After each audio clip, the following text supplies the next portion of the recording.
Hello everyone. Uh, this is a continuation of the introductory lesson on how the pocket option works.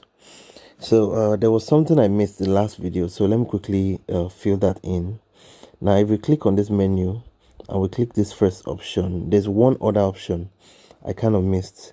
Now after this chart types, which is a candle and they can actually handle the rest. Now if you there's an option here called time frame. Now, this time frame tells you what each candle stands for. For example, if you choose X30, it means each candle stands for each of these candles stands for 30 seconds. If you come back here and you click M1, it means each of these candles stands for 1 minute. So, and that's why I enabled the timer so that we can see it. You can see this candle just started, but there's a countdown timer here that tells you how many seconds the candlestick has for the candlesticks to expire before it jumps to the next candle. So for example, now let's choose a lower time frame. Let's like S15. You can see, so this one just started. Now it means each candle is 15 seconds. So over here now you can see it keeps going down. You can see this timer. Immediately the timer gets to 1, then it starts all over again. You can see, so a new candle has started forming right here, and that's the same thing with the 1 minute candle also. So you can choose between maybe 1 minute, 2 minutes, 3 minutes, 5 minutes, 10 minutes. It doesn't matter. This M5, if we choose M5 now, it means that each of this candle, each of them is 5 minutes.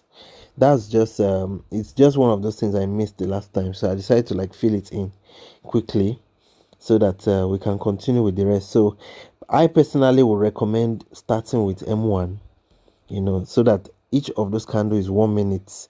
We can monitor the market 1 minute by minute, but you can also increase your time frame. You can reduce the time frame. It doesn't matter, basically, whatever time frame you decide to use for each candle, basically. It's not a real problem. So that's that about what I missed the last video. Then quickly jumping to the next now somebody asked about this. I usually don't use this button, but basically it's for those who it's more like a social trading thing, where if you want to monitor other traders, like maybe watch their trades and all that. I usually don't use it, so I can't really give too much explanation about this. But the main things that usual people usually use is all these three buttons. I use them a lot, so I can tell you a lot about. But this one, I've tried using it and I really don't understand too much about it, so I won't go into it basically. Now the next button here is your delete button. If you want to delete all your indicators, for example, I have a few indicators here. I will tell you about indicators later. There's some few indicators I have here right now. You understand? Then this moving average is one of them also. You understand? So here's a place where you can delete those indicators. You can just right now I don't want to delete them because it takes a while to set them up. So but if you click on this button, you can delete all your indicators. Now to set up an indicator, all we need to do is go into this middle menu here and choose the second indicator tab. So once you click on it, for example, let's say we need a moving average, so we can just scroll down to where moving average is. This is one of the moving average, and once you click on it and you click out, you have your moving average here. This line is your moving average.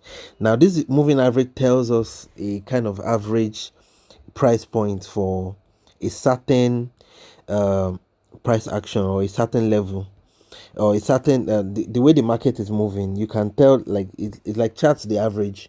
Now you can decide, there are a few things you can decide to do. If you click on this button here, it brings you all your indicators that is either active or inactive.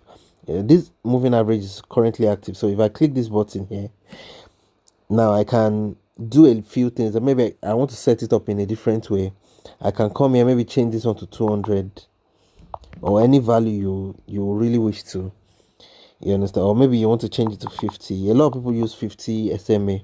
So you can change the moving average type to SMA, WMA, EMA, SMA, SMMA or type. So for example, maybe you want to use SMA.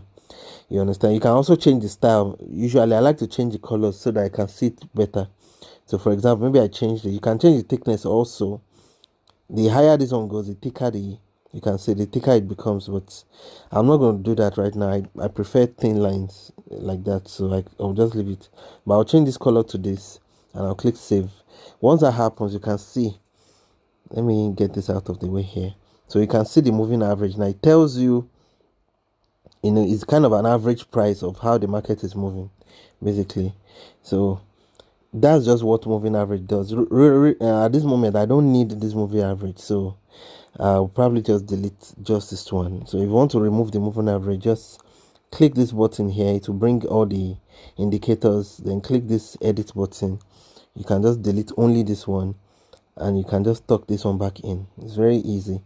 I'm just showing you how the whole interface work, basically, so that you can be able to move around, check one or two things on how the market just goes. In the next video, I'll be talking more about all these ones down here.